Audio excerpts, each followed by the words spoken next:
Bonsoir, Erev Tov, Shalom, Pesach, Sameach, joyeux Pâques. Je suis très contente d'être avec vous de nouveau pendant ce temps spécial de Pesach. Et j'utilise le mot Pesach parce que c'est le mot qu'on a dans la Bible en hébreu. Et qu'est-ce que c'est exactement Pâques? Alors, le mot Pâques, l'origine du mot français Pâques, a des racines hébraïques, bien sûr. C'est en fait le mot Pesach. Le mot Pesach qui est traduit en grec, Pascha, et après en latin, et après en français ancien. Et maintenant, dans le français moderne, on dit Pâques. Mais ça veut dire Pesach. Et qu'est-ce que c'est Pesach? En fait, qu'est-ce que c'est la signification de Pesach? Et pourquoi j'utilise le mot en hébreu? La signification de Pesach, c'est de passer au-dessous. Passer au-dessous. De sauter sur. Et Dieu, il a passé au-dessous des maisons d'Israël dans l'histoire de Pesach. Et ce n'est pas seulement le mot Pâques qui a une signification hébraïque ou soit des racines hébraïques, mais c'est le fait de Pâques entière qui a des racines et des significations très profondes dans l'hébreu hébraïque, dans la Bible, dans le Tanakh en hébreu. Et en fait, l'histoire de premier Pesach commence en Exode, chapitre 12. Et je vais vous montrer Jésus qui est déjà comme un signe dans le texte en hébreu. Et je lis de mon Bible en hébreu et je vais essayer à traduire en français. Et peut-être ce n'est pas parallèle à vos différentes traductions. Et voilà. Exode 12, premier mois de l'année biblique.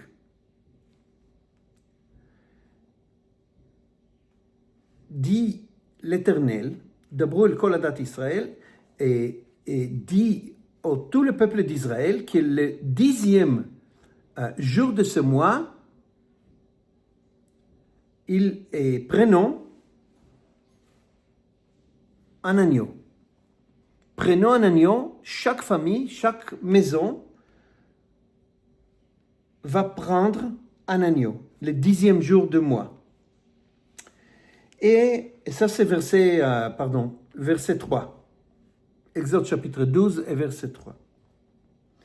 Et après cet agneau, qui déjà, le mot agneau nous rappelle bien sûr de notre Seigneur Jésus, Yeshua. Verset 5. L'agneau doit être sans défaut. Sans défaut, un agneau sans défaut, on commence à voir déjà Jésus. Et verset 6, le Seigneur dit que nous devons garder cet agneau pendant 3 jours. On le prenne le 10e jour du mois et après 3 jours, on garde l'agneau et après l'agneau sera immolé entre les 2 soirs, ça veut dire quand le soleil commence à descendre. Pourquoi 3 jours? Les 3 jours signifient chaque jour 10 ans de la vie de Jésus. On a pris l'agneau, il était avec nous pendant 3 jours et il était sans défaut. Jésus lui-même. Et on voit déjà Jésus là-bas comme l'agneau, et après l'agneau immolé ou l'agneau crucifié. Et dans nos Bibles, dans le Nouveau Testament, on dit toujours que Jésus est l'agneau immolé. Pourquoi? C'est parce que c'est écrit comme ça. C'est le commandement de Dieu à faire. Alors l'agneau immolé, ou l'agneau est sans défaut que nous avons pris, et tout le peuple d'Israël va immoler l'agneau entre les deux soirs, et ils vont prendre le sang de l'agneau, et ils vont mettre le sang sur leurs portes. Comment? Sur les portes, premièrement en haut, sur la porte, et après les deux côtés, et le sang descend, coule sur la porte, depuis le linteau et les deux côtés. Qu'est-ce qu'on voit sur la porte? Quelle image? On voit l'image, clairement, on voit l'image d'une croix. Une croix sur les portes du peuple d'Israël pendant cette première Pessah en Égypte. Et quand le peuple d'Israël, qui était commandé de ne pas sortir et d'aller dans leur maison, avec la croix qui est marquée sur les portes par le sang d'agneau immolé, l'agneau sans défaut, qui était avec eux pendant 3 jours et avec nous pendant 30 ans. Et ces moments de Pessah, le moment que l'agneau est immolé, le 14e jour du premier mois de l'année biblique, était exactement le même jour,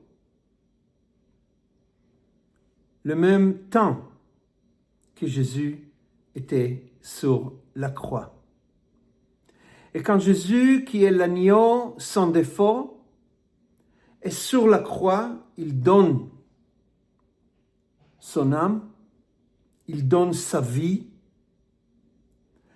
Parallèlement aux tous les agneaux qui étaient immolés pendant des centaines, des centaines, des centaines des années.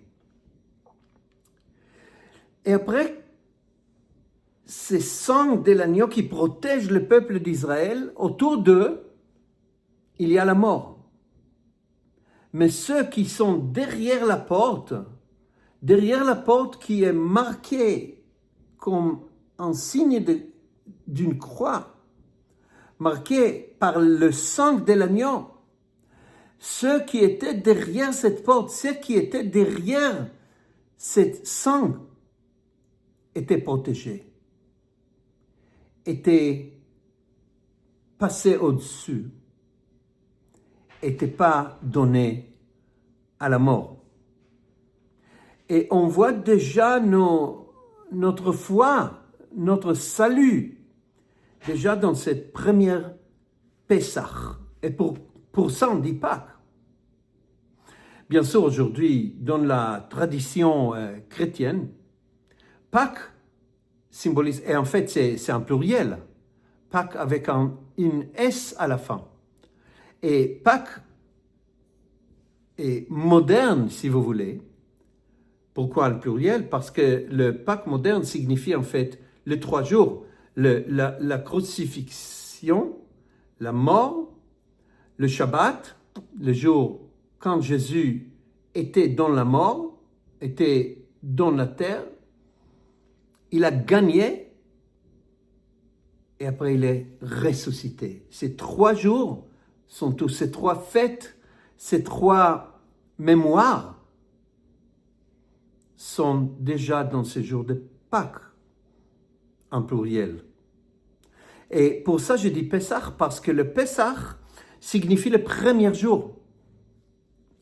Et quand est-ce que Jésus était sorti de la terre? Quand est-ce que Jésus était sorti du tombeau? Quand est-ce que Jésus était ressuscité? Le 3e jour. Alors, premier jour, il sort d'Égypte. 2e jour, ils sont dans le voyage. Et le 3e jour, le peuple d'Israël ont passé dans l'eau et ont sorti, ils sont descendus comme Jésus. Comme Jésus, ils sont descendus dans la mer vide, en fait, la mer qui était sec. Ils sont descendus dans l'eau, ils sont sortis de la mer, et c'était le matin de ce jour après le Shabbat. Israël est sorti de l'eau, derrière eux, l'esclavage. Ils sont dans la liberté.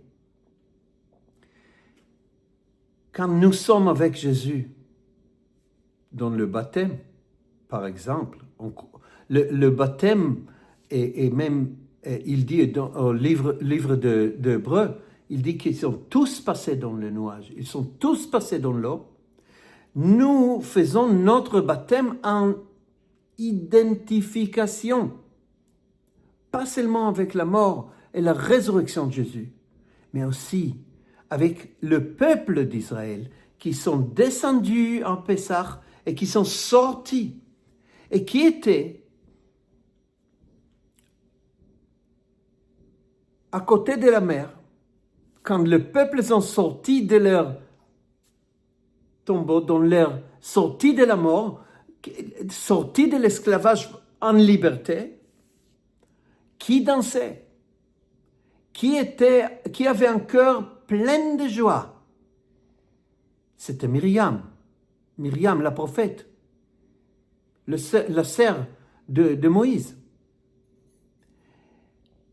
Et quand Jésus est ressuscité, en même temps de la journée, qui était à côté du tombeau vide, qui avait aussi un cœur plein de joie parce que Jésus est ressuscité et nous sommes tous libérés de l'esclavage par la résurrection de Jésus. Aussi, Myriam. Oui, bien sûr, vous l'appelez Marie, mais bien sûr, on sait que la langue française même n'existait pas à ce temps. Son nom était Myriam. Voyez, en hébreu, le même nom, Myriam, qui était pleine de joie quand le peuple d'Israël sont sortis de l'esclavage en liberté. Et Myriam aussi, une autre Myriam, qui était à côté des tombeaux dans les jardins, qui avait un cœur plein de joie, parce que nous sommes tous sortis de l'esclavage, sortis des tombeaux avec Jésus, libérés avec lui. Et alors, vous voyez, ce n'est pas seulement le mot hébraïque Pesach qui a des racines hébraïques, bibliques, mais c'est notre salut, c'est la fête de Pâques, bien sûr, mais c'est la mort et la résurrection de Jésus qui l'a fait de manière parallèle, en même période, au même jour dans l'année, il l'a fait. Au même moment que le peuple d'Israël immolait, égorgeait un agneau, une année après l'autre, parce que nous sommes aussi commandés de les fêtes en mémoire chaque année. C'est verset.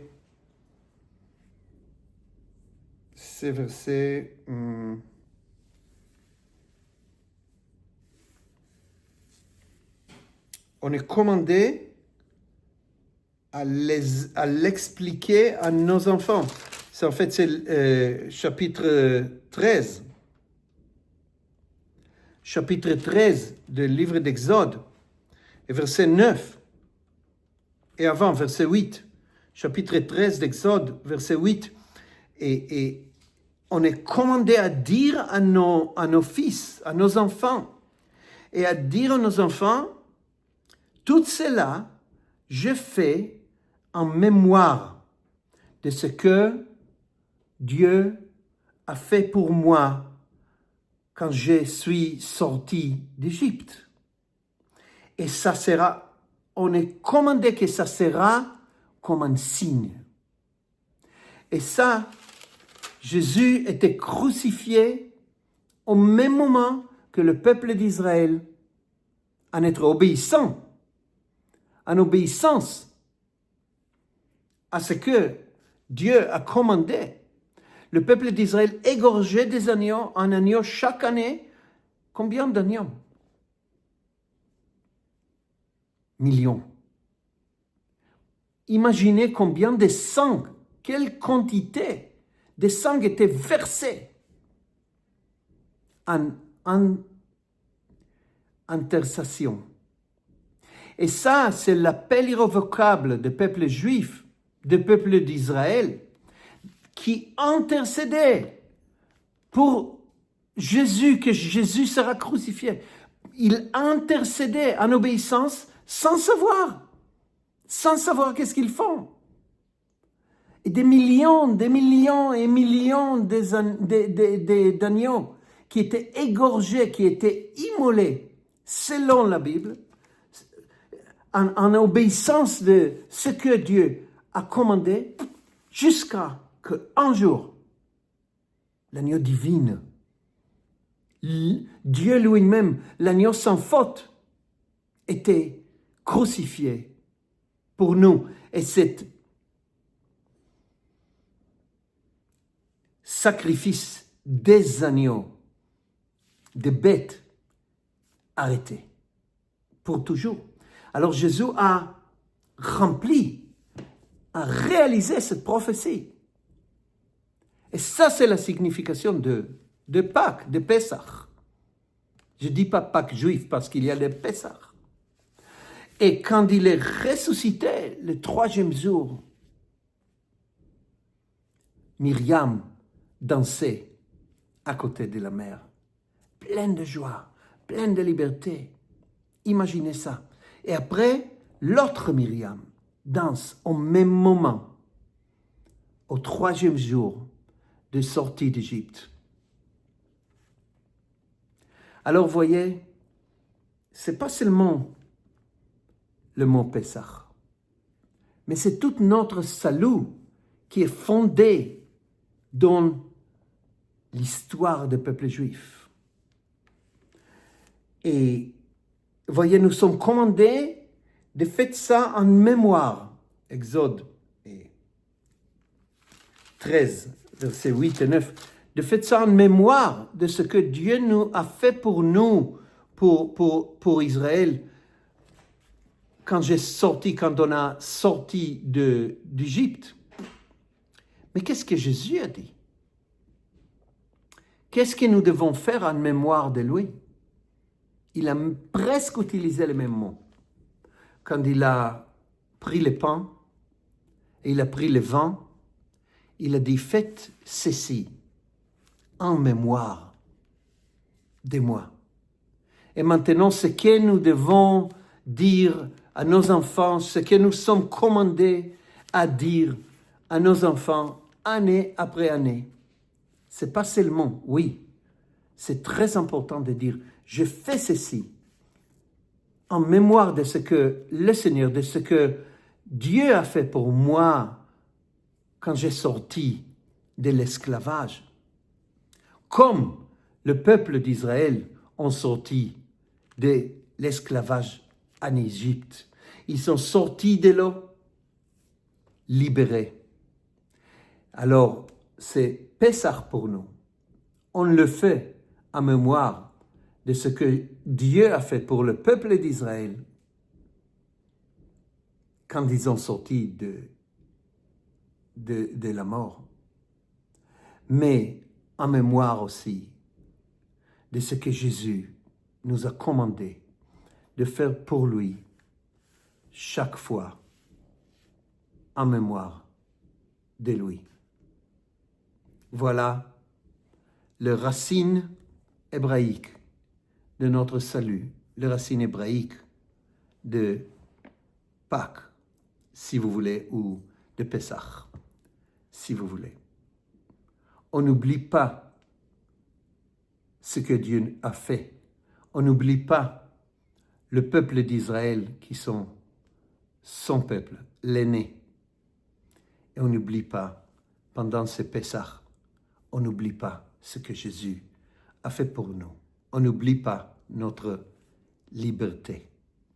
Alors, Pessah Sameach, et c'était en joie de passer un temps de qualité avec vous pendant ces fêtes. Shalom, bien-aimés.